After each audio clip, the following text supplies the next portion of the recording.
नमस्कार, गुलिस्तान न्यूज में मैं हूं पलक सहगल। बुलेटिन की शुरुआत करेंगे अहम खबर के साथ। तो खबर छत्तीसगढ़ के बिलाईगढ़ क्षेत्र से है, जहां बिलाईगढ़ क्षेत्र में अवैध महुआ शराब बिक्री पर रोक लगाने के लिए पुलिस हमेशा से एक्शन मोड पर है। वहीं मुखबिर की सूचना पर ग्राम देवर बोर्ड और बसवा कूली के अंदर रेड कार्यवाही कर पुलिस द्वारा कुल 20 लीटर हाथ भट्टी के साथ ही बना हुआ महुआ शराब पकड़ा गया। साथ ही आरोपी के विरुद्ध में आबकारी एक्ट कायम कर उसे गिरफ्तार कर न्यायालय पेश किया गया है।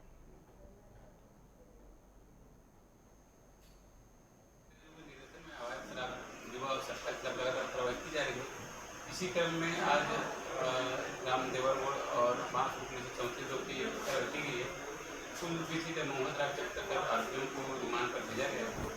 यह कार्रवाई लगातार जारी है और पिछले 2 वर्ष की तुलना में इस वर्ष जो है लगातार उससे अधिक वृद्धि का आबकारी की कार्रवाई में जारी है।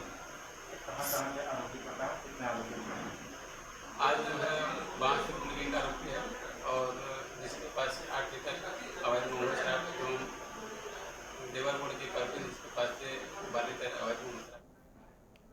खबर अब छत्तीसगढ़ के रायपुर से है, जहां पर संसदीय सचिव विकास उपाध्याय ने रामगढ़ क्षेत्र वासियों को शहरी स्वास्थ्य केंद्र एंड वेलनेस सेंटर की नई सौगातें दी हैं। आपको बता दें कि सोनिया गांधी जनसंपर्क यात्रा के दौरान संसदीय सचिव द्वारा क्षेत्र की माता और बहनों के प्राथमिक स्वास्थ्य केंद्र की नई बिल्डिंग का शुभारंभ कराया और साथ ही उनके हाथों में जिला स्वास्थ्य अधिकारी मीरा बघेल ने चाबी सौंपी गई।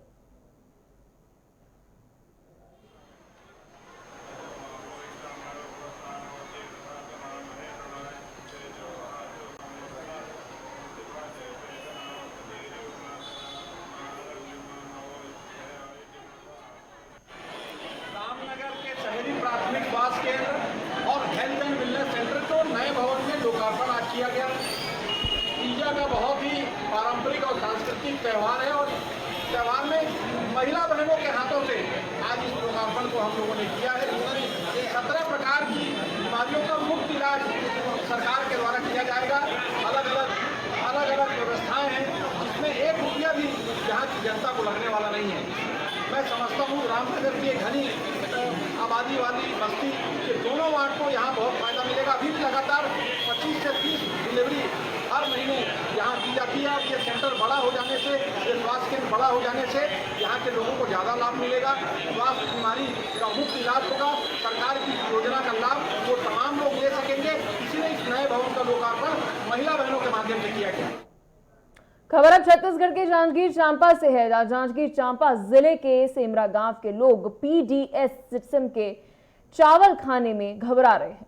दरअसल इन ग्रामीणों का आरोप है कि एपीएल और पीबीएल परिवार को बांटे गए चावल में प्लास्टिक चावल मिला हुआ है, जो देखने में तो चावल की तरह है और पानी में डालने के बाद हल्का और चिपचिपा हो रहा है, जिसे खाने के बाद पेट में दर्द की समस्या भी होने लगी है, जिसके कारण अब इस चावल को खाने में लोग डरने लगे हैं। प्लास्टिक चावल वाली जो बात आ रही है वो क्या है, एफआरके चावल है। अपने यहाँ शासन के निर्देशन अनुसार अपन जो चावल खरीदी कर रहे हैं अरवा कामन का, उसमें 2% 1% 2 क्विंटल 90 किलो अपन उसमें मिश्रण कर रहे हैं। एफआरके चावल तैयार होकर आ रहा है। एफआरके चावल स्पेशली शासन का जो 2 योजना है, पूरक पोषण आहार और मध्याह्न भोजन, जो बच्चे लोग को दिया जाता है, उसमें ही अपने को प्रोवाइड कराना है वो एफआरके चावल। तो केवल उसी के लिए अपन 290 क्विंटल में 2 क्विंटल 90 किलो चावल मिला रहे हैं। और जो चावल जो बनाया जा रहा है, उस चावल को विभिन्न प्रकार का उसमें minerals, folic acid, iron, calcium, ये सब प्रकार के उसमें नेचुरल तत्व मिलाया जा रहा है, जो बच्चे के लिए लाभकारी रहेगा।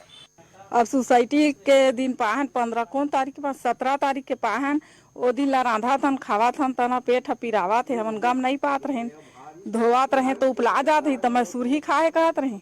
छू के देखे ना तो चप चप करा थे प्लास्टिक के। हाँ, पिसान पिसाबो कह के वो देवा करे हमन तो उहुल छुआ था ना तो मस्कावात नहीं चौर फेंका जाते वह सब झक पेट वा पिरा थे लोग लइका मन के। कतेकन निकला था, कतेकन लाहे तुम चावल? बहुत कन निकला थे वो मां। कतेकन लाहे तुम चावल वहां से? हम 3 बोरी लाने हैं।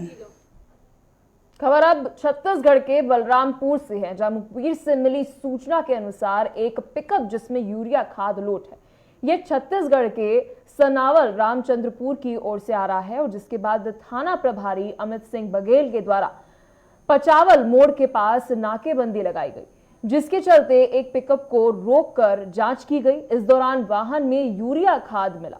वहीं चालक रामदेव के सिंह के यूरिया खाद के संबंध में कड़ाई से पूछताछ करने पर उसने बताया कि लोड यूरिया खाद का कोई दस्तावेज नहीं है, जिस पर पिकअप वाहन में लोड कुल 657 बोरी यूरिया को जब्त कर आरोपी के विरुद्ध अपराध पंजीकृत करा गया।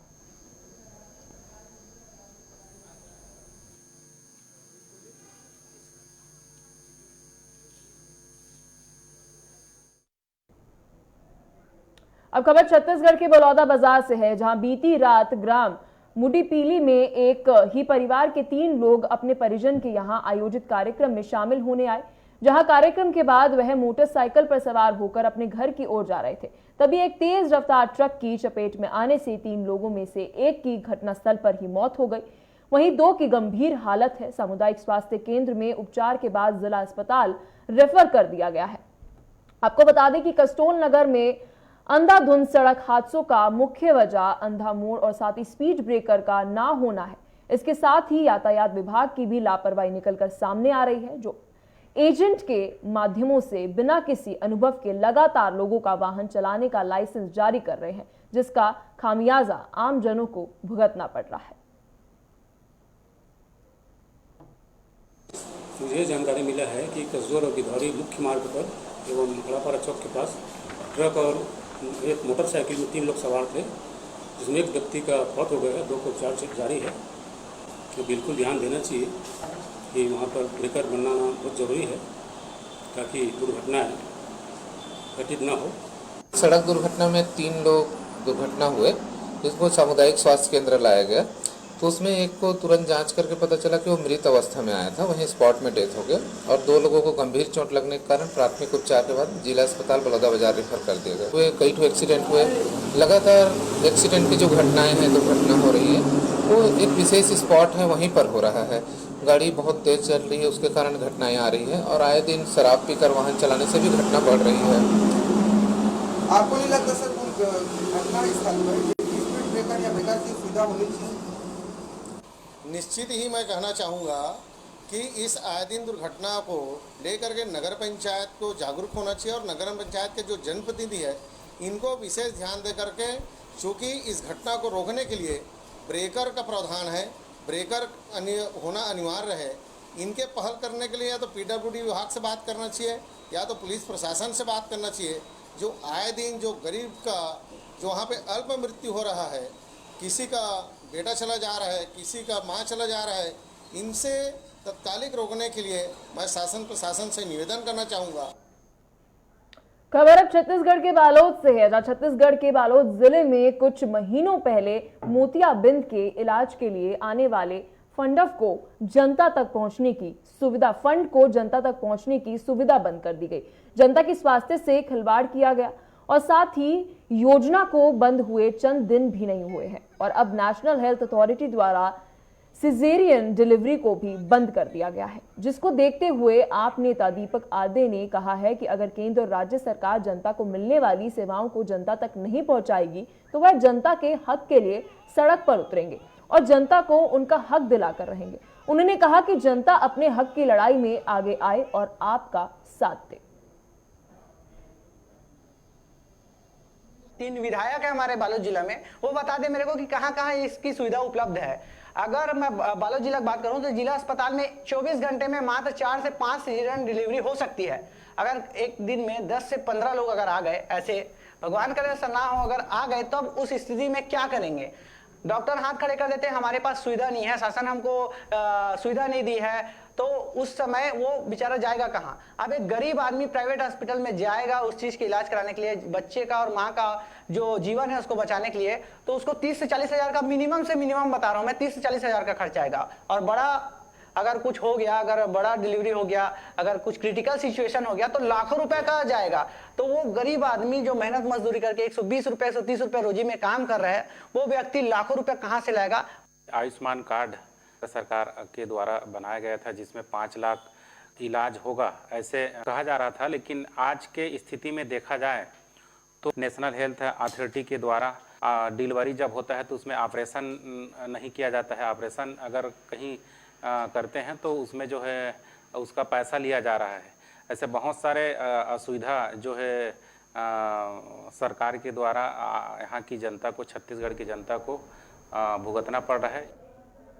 खबर अब छत्तीसगढ़ के रायपुर से, जहां अखिल भारतीय कांग्रेस कमेटी द्वारा प्रदेश के सभी जिला मुख्यालय में बढ़ती महंगाई और बेरोजगारी को लेकर देश भर के सभी प्रदेशों में एक साथ प्रेस कॉन्फ्रेंस की जा रही है। इसी कड़ी में आज एआईसीसी के राष्ट्रीय प्रवक्ता डॉक्टर रागिनी नायक ने इन दोनों मुद्दों को लेकर प्रेस कॉन्फ्रेंस को संबोधित किया और केंद्र सरकार पर जमकर बरसी। उन्होंने कहा कि देश के प्रधानमंत्री ने भारत की जनता को महंगाई और बेरोजगारी से मुक्त करने का सपना दिखाया था, लेकिन आज इसके विपरीत काम हो रहे हैं।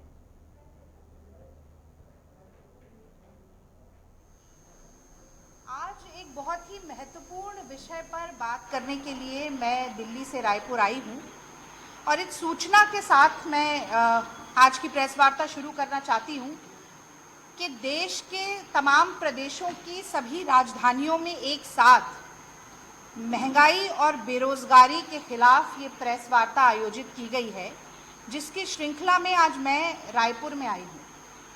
और अपनी बात इन पंक्तियों के साथ मैं शुरू करना चाहती हूँ कि अच्छे दिन की बाट जोहते नैन तो अब पथराए, महंगाई सुरसा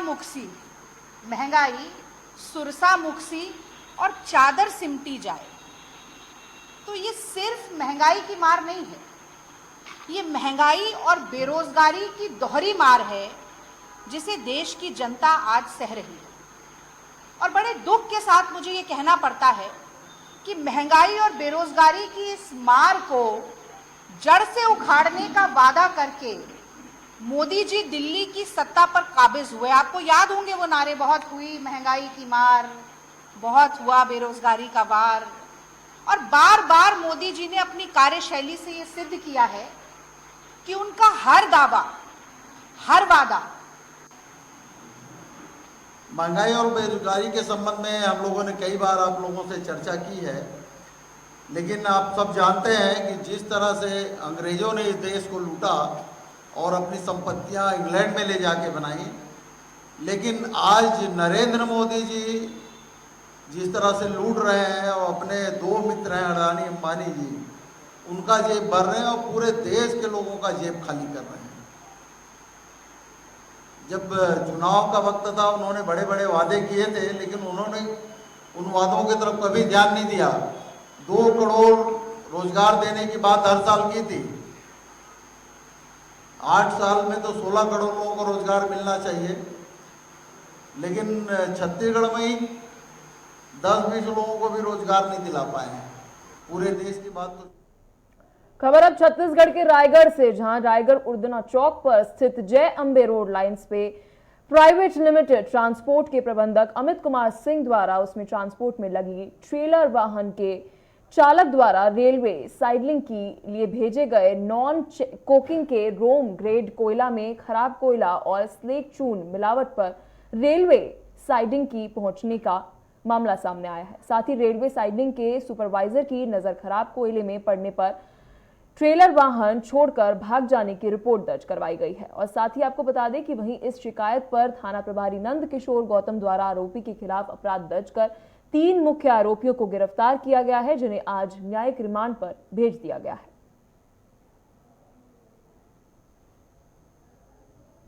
के द्वारा कोयला हेरीफेरी करने के संबंध में चालक के विरुद्ध थाना में अपराध दर्ज कराया गया है, जिसमें चालक के मेमोरेंडम पर से कोयले की जब्ती श्री बालाजी कोयला डिपो भूपदेवपुर से किया गया है तथा इसमें संलिप्त और अन्य 2 आरोपी रोहित और विकास टंडन की भी गिरफ्तारी किए गए हैं।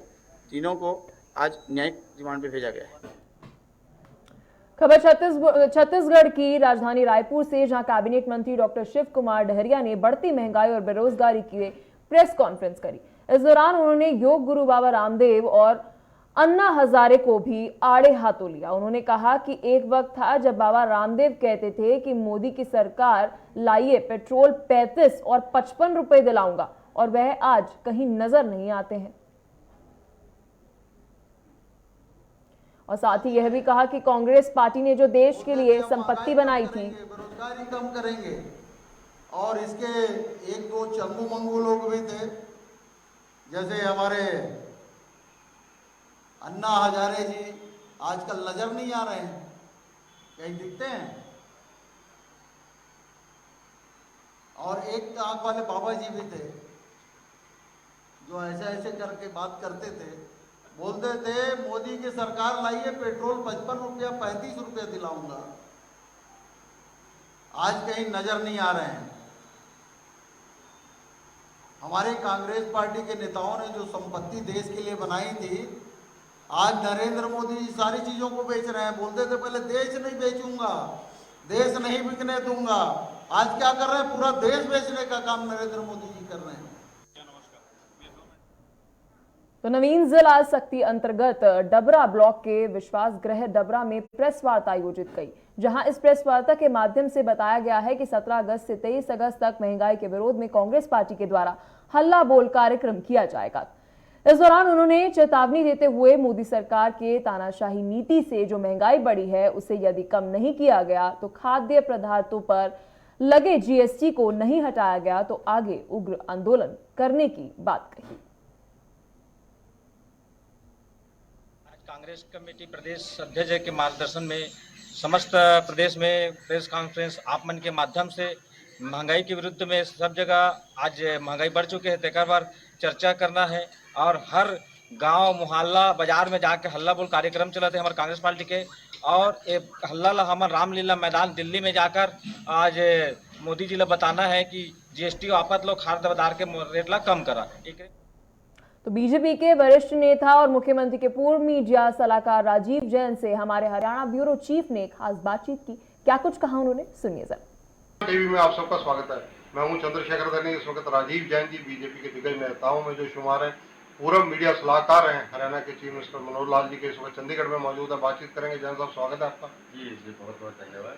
जैन साहब, सबसे पहले मैं आऊँगा जेपी नड्डा जी राष्ट्रीय अध्यक्ष जो 2 दिन के प्रवास पर हरियाणा में आ रहे हैं, उनका कार्यक्रम क्या रहने वाला है?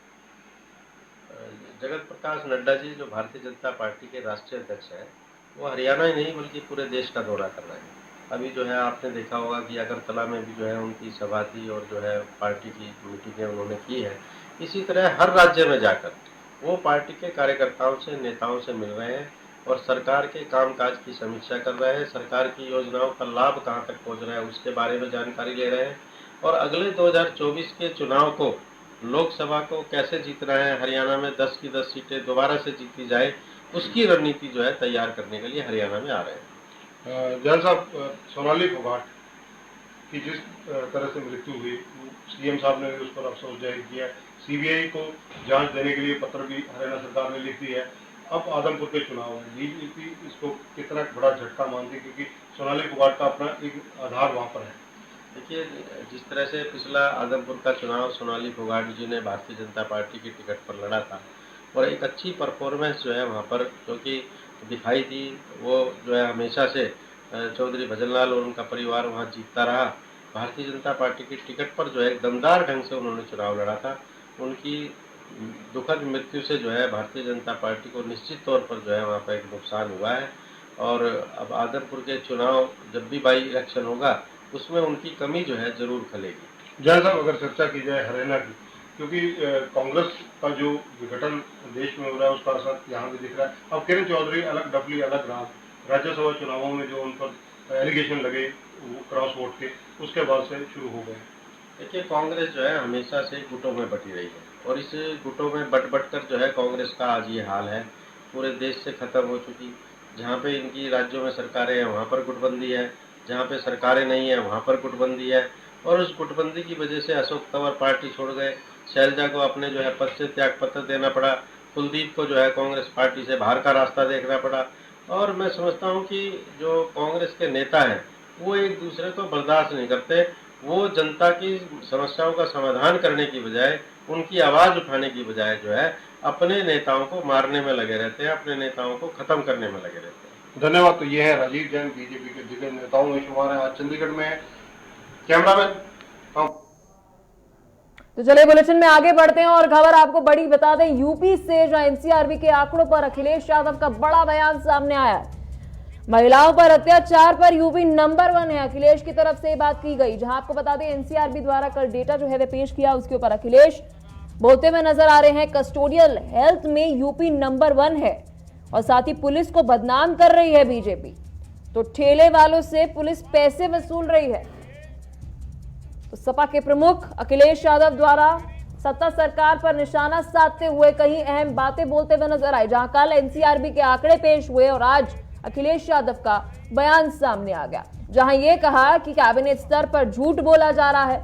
अखिलेश यादव ने हमला बोला यूपी सरकार पर और साथ ही यह भी कह दिया कि महिलाओं पर अत्याचार पर यूपी नंबर 1 है, कस्टोडियल डेथ में यूपी नंबर 1 है, पुलिस को बदनाम कर रही है बीजेपी। तो चलिए इसी खबर पर और अधिक जानकारी के साथ और हर एक अपडेट के साथ हमारे सहयोगी मनीष हमारे साथ जुड़ गए हैं उत्तर प्रदेश से।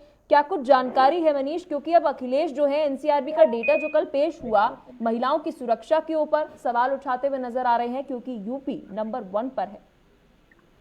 बिल्कुल पलक मैं बता दूं, अखिलेश यादव ने जो बयान में कहा है वो साफ कहा है उन्होंने कि महिलाओं पर अत्याचार में यूपी नंबर 1 है। इसके अलावा कैबिनेट इस पर झूठ बोला जाए, तमाम तरीके ऐसे आरोप लगाए हैं भाजपा सरकार पर जो कि ऐसा नहीं होना चाहिए, क्योंकि लगातार एक तरफ योगी सरकार लगातार वादे करती है, ये कैबिनेट में भी कराती है कि महिलाओं सुरक्षा के लिए यूपी नंबर 1 है। लेकिन एनसीआर रिकॉर्ड की बात करूं, जो नेशनल क्राइम रिकॉर्ड ब्यूरो है उसका अगर बात की जाए तो उन्होंने रिकॉर्ड में साफ यूपी पहला नंबर रखा हुआ है महिलाओं में अत्याचार को लेकर, जो कि यह अगर बात करूं तो सरकार पर एक तरीके का जज्बा लगाता हुआ नजर आ रहा है। जी बहुत बहुत शुक्रिया मनीष हर एक जानकारी के लिए। तो आपको बता दें पुलिस को बदनाम कर रही है बीजेपी, अखिलेश यादव का कहना है, जहां कल एनसीआरबी का डेटा पेश हुआ और अखिलेश जो है वह सत्ता सरकार के ऊपर हमलावर होते हुए नजर आए। चलिए बुलेटिन में आगे बढ़ते हैं और एक और अहम खबर आपको बता दें, जहां केंद्रीय जांच एजेंसी सीबीआई ने मंगलवार को दिल्ली के डिप्टी सीएम मनीष सिसोदिया के बैंक लॉकर की जांच की।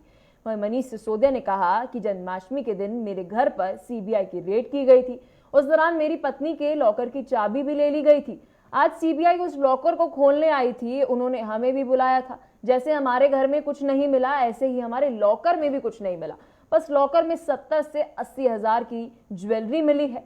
और वहीं आज दिल्ली बीजेपी ने भी मनीष सिसोदिया पर हमला किया है और क्या कुछ कहा सुनिए जरा। कौन सी सीबीआई और घूम रही है, इसके भी जवाब पूछेंगे इनसे। तो अध्यक्ष महोदय, इन्होंने सारी जांच करा ली, पहले लिकर शराब चिल्लाते रहे, जब शराब में कुछ नहीं निकला तो अब थोड़े दिन पहले से 3-4 दिन पहले से स्कूल चिल्लाने लग रहे हैं। स्कूल में क्या कह रहे हैं, बोले केजरीवाल जी ने पहली मीटिंग में कहा था 4000 कमरे बनाएंगे, 8000 कमरे क्यों बनवा दिए, भ्रष्टाचार कर दिया।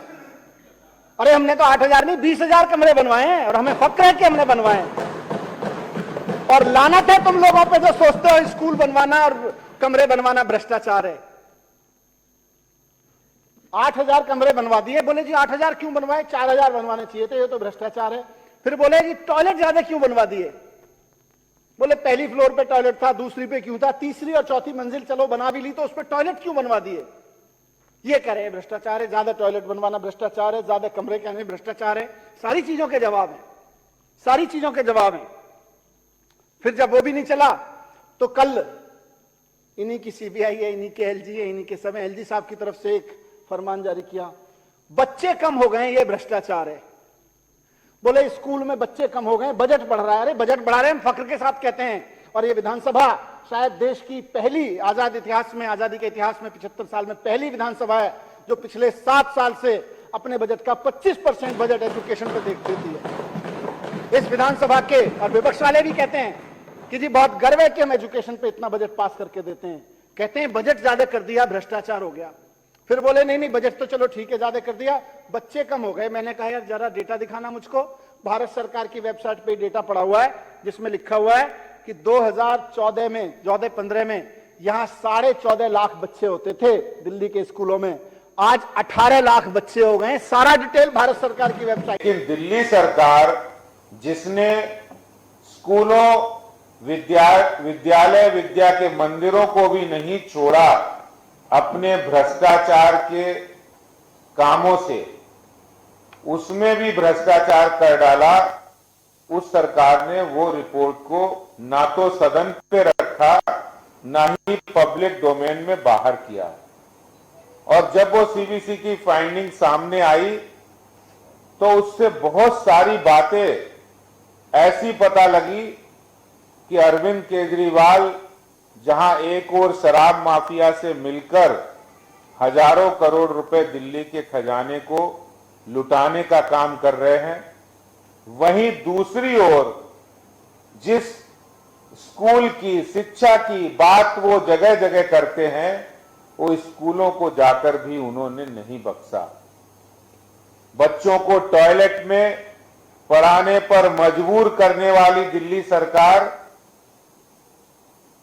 कमरे बनाने में भी घोटाला किया है। बहुत टेक्निकल बारीकियों में नहीं जाते हुए। तो फिलहाल के लिए इस बुलेटिन में इतना ही, लेकिन खबरों का सिलसिला बना रहेगा। देखते रहिए गुलिस्तान न्यूज।